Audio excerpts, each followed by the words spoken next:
Welcome back to another episode of The Single Season, hosted by me, Alison Wellington. We are talking all things dating and relationships, and I am so excited to have today's guest. Taylor Chandler is a therapist who helps women and men navigate relationships, not only romantic ones, so that they can show up as the best versions of themselves. And so today we are talking about, are you actually ready to date? So y'all been on my website and all the trainings and watching all the episodes, I hope, and downloading every single one of them. However, you can get all the tips you want, but if you're not actually ready to get into a healthy, committed relationship, these amazing tips, they ain't gonna work. So we have Taylor here to give us the inside track on how we can show up as the best versions of ourselves so we can be in the healthy, happy relationships we claim that we deserve. So Taylor, thank you so much for being here. Thank you for having me. I'm excited. Of course. We're gonna jump right into it, girl, Let's because do it. I wanna know, I'm working with single women, successful single women. What issues are you seeing in your practice with successful single women? That's a great question. So the main issue that I see with women who have success in production, they're very productive, high-achieving women, are unable to have the intimate, satisfying relationships that they want with the opposite sex. Most commonly because they're used to controlling things, and in those relationships, they don't have the control that they're used to having otherwise. The control piece. Control. So then how does that manifest when they finally do get into a relationship? So a lot of anxiety. I think women who are typically really high functioning, high achieving, are used to appearing like they have it all together, but actually can be really anxious internally. And so that can come out by wondering like what they're doing, what their location is, if they're dating other people too early. Premature attachment is something that we'll coin that as. So getting really close to somebody before you actually know them to try to lock the relationship in before it's actually developed. What's too soon to lock the relationship in? I think that's situational. I think it's different for different people. So more than like a date or a number of days, a number of dates, it's more about your emotional experience with that person.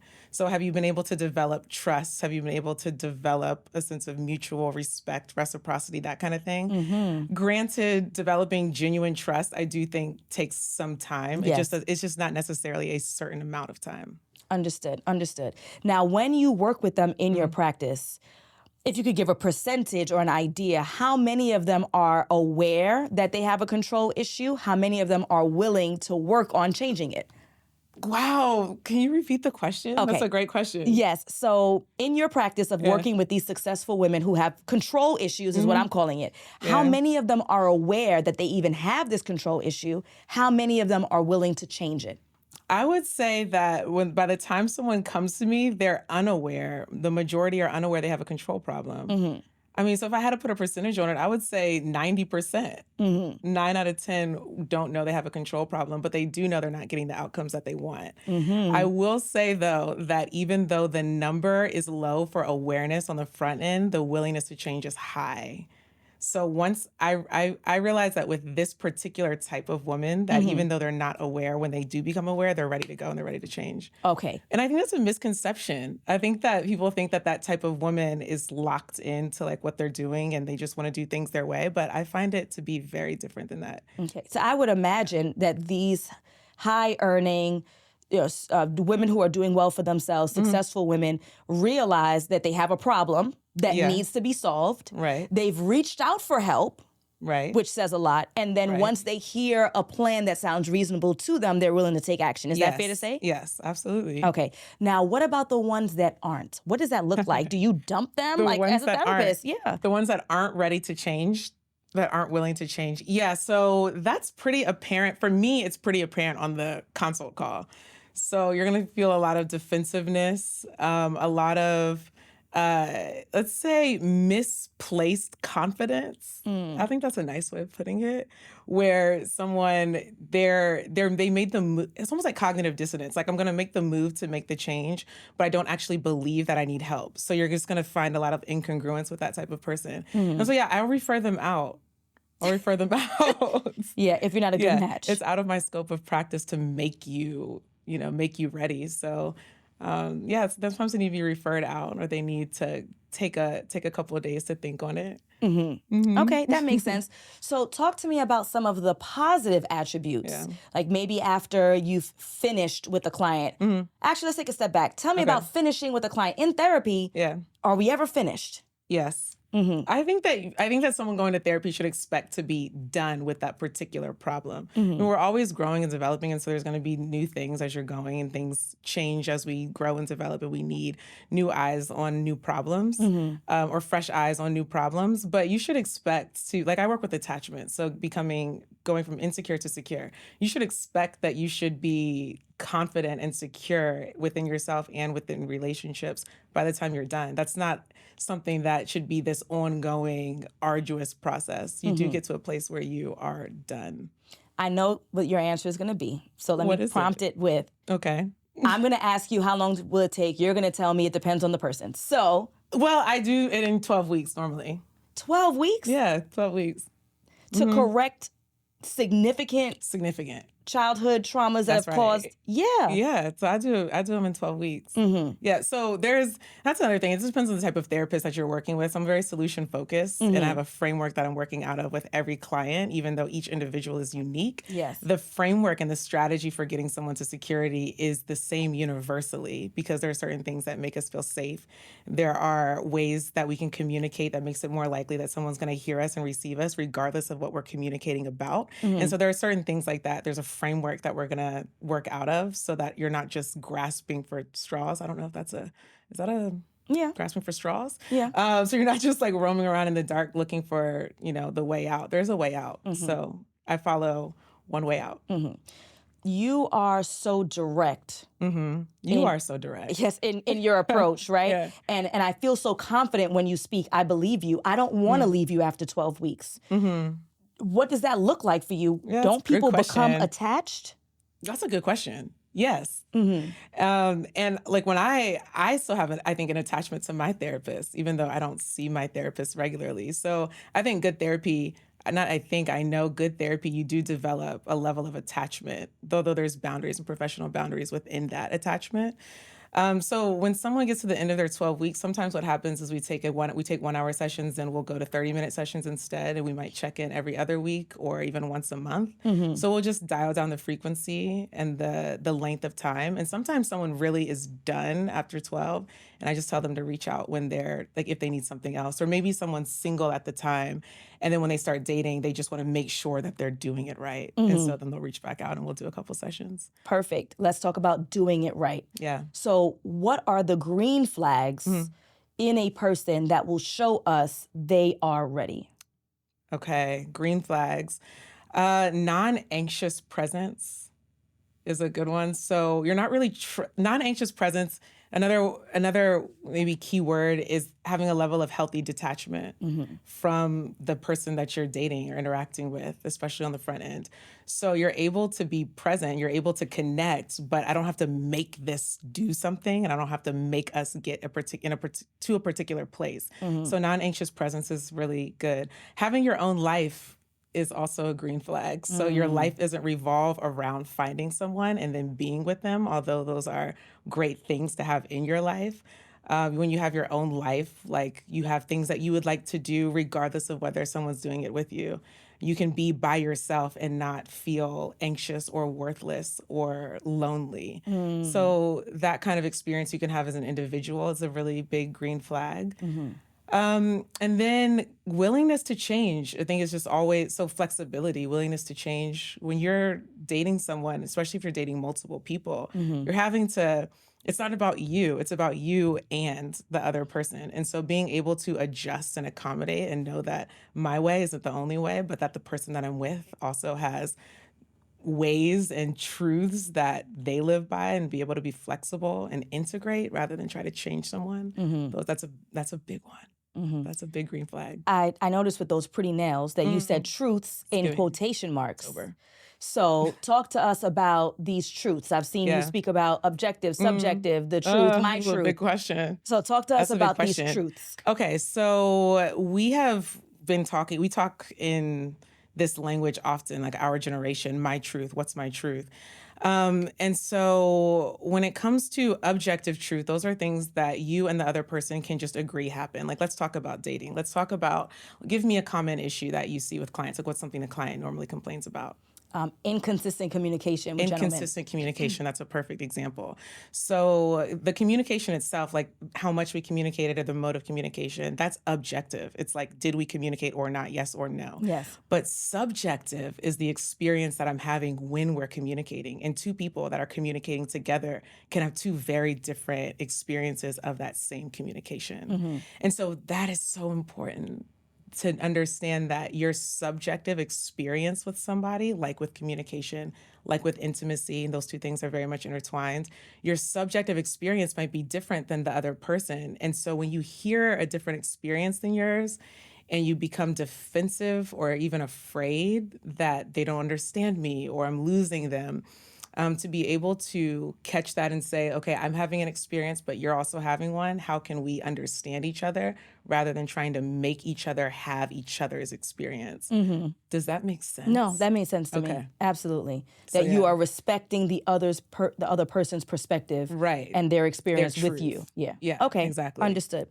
Talk to us about red flag behaviors that are Yeah. universal. So I'll tell you a little bit. For me, I always tell people, for the most part, other than the obvious stuff, which I'm going to leave for you, red flags are your own. Meaning that I may have a problem with a gentleman who spends what I find is too much time with his family. Someone, and that would be a red flag to me if you are constantly with your family. Someone else yearns to have an extension of a family they never had. So him being with his family is a green flag because they love family and they want to be a part of it. So I always say that red flags are individual. Yeah, I but you agree. tell us, what are some universal red flags that folks should look out for, men or women? Okay, good. I think involvement with your ex is a big one. And I wonder what you think about this too. Just like, what's an appropriate level of involvement? That's something that's a subjective question. Zero. Zero. Okay. And I'm Unless with they you. are the parent Yeah. of a child that you share. No. Zero. I'm with you. So we're on the same page about that. I think anything else, any other kind of open door is just a cover for something else. I don't know why people are so involved with their exes. So that's a big one. I'm with you on the family stuff. So not having space. I think so. If we're talking about the way that you're physically spending your time, then I'll talk about the emotional way that you're spending your energy. So if someone doesn't have emotional space for someone, like you have so much going on that you cannot care. Right? Like someone can even want to, but if they don't have enough capacity to, then you're not going to get that care and that attention that you need. So emotional space is a big one. And these things, I mean, you have to have conversations with people a lot of the times. That's not something you necessarily know just by looking at somebody. But I will give you something that you can look at, and I'll end it here, where something that you can see is like someone's ability to function in their day-to-day. Like, do they have a job? Do they have transportation? And I'm not even, well, let me not get too specific, but No, do get you specific. have, okay, sure. So, depending on location matters, right? Context matters. And sometimes you're in a place where you might not necessarily need a car, but can you get around? Like, do you have strategies for getting to and from? I can't tell you how many stories I've heard of like people that have been in relationships, and you've probably heard them too, where the person doesn't have a car, they can't get to work, and then the other person is like giving them their car or driving them to work, and that becomes this really codependent type of dependence on somebody, and you can get really intertwined with someone early that you don't actually have a developed relationship with. So that's a big one. Just someone's ability to function. I could go on about red flags though. No, Those are keep just going. a few. No, we need them. You need more? Yes. Okay, so how about not having a life? So someone that is so anxious about you or so open. And maybe this is tricky because I just said someone needs emotional space. But if all they're doing is focusing on you, I think that's a red flag. Like you're all that they have time for. You're their whole schedule. Someone's filling their life up. They're like propping their life up with your life. I think that's a red flag. The way that someone talks to you is a red flag, right? Like things that you see early on are important. Like the way that like, does someone respect you just because you're a person, Yes. not because you're giving them something or because you've now become now when you get into a relationship, then they're going to treat you differently. I mean, someone should treat you well just because you're a human that deserves respect and you're worthy of good treatment. So those are a couple of things. Got it. Understood. Talk to us about some things that women should work on, and maybe just Okay. the opposite of the red flag piece, right? But what are some things that women should work on or invest in before getting in the dating space? Therapy. So I think if you haven't gotten checked out, it's just like a physical exam. Get mentally checked out, get emotionally checked out. So therapy is good. I think that your appearance matters too. And so this isn't even about like men being visual because women also have eyes. So this is really for anybody, like just being able to like understand like what clothes look good on you or like how do you feel best? What do you like to wear? It doesn't have to be a particular type of look. But looking the way that you feel confident in, Yes. I think is a big deal. And so spending time, it's not always spending money, although I think spending money is important because you're investing in yourself. But it's not just about money. It's also just about time and attention. Like, do you pay Yes. attention to yourself? And like, when do you feel good? And when do you not feel good? And when do you want to hide? And when do you feel more outgoing? And when do you, how do you feel comfortable and confident? So I think those are some things I think that you should invest in before you start dating. I think also investing in other relationships and not just focusing on the romantic relationship, like the one. And we have so many things that are telling you like to find the one. There's nothing wrong with finding the one. You help people find the one all the time. That's great. But also like, well, who are the other ones in your life who also that those relationships need nurture too. Yes. And so I think investing in good friendships, healthy friendships, if you don't have them now, like start now. Don't just focus on the romantic piece, but also your platonic friendships. Absolutely.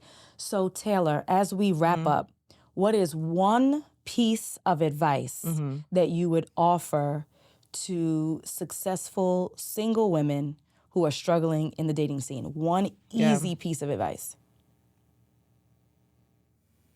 Rethink your list. Rethink your list. What you think that you need. I'm not saying that is that you should throw it away or that you don't need it, but to rethink it and to really consider what you want your life to look like in not just a year from now, but 5 years, 10 years. And does that list support it, or are those like more superficial or maybe material or short-term things? So just rethink the list. I think that's a very reasonable piece of advice. So, Taylor, tell us, Allison. how can we connect with you? How can we work with you? How do we do all the things? I am Taylor Chandler on every platform. You can find me at I am Taylor Chandler on Instagram, IamTaylorChandler.com.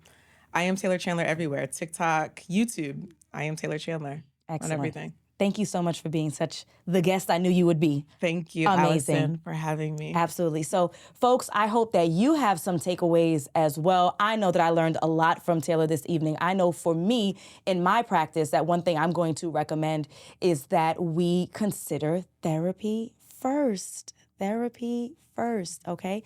So, folks, please make sure that you check out the show notes. I have tons of free resources available to you. But if you realize that the free ain't enough and you need a little bit of support and hand-holding and maybe a little fire under your behind to get right, go ahead and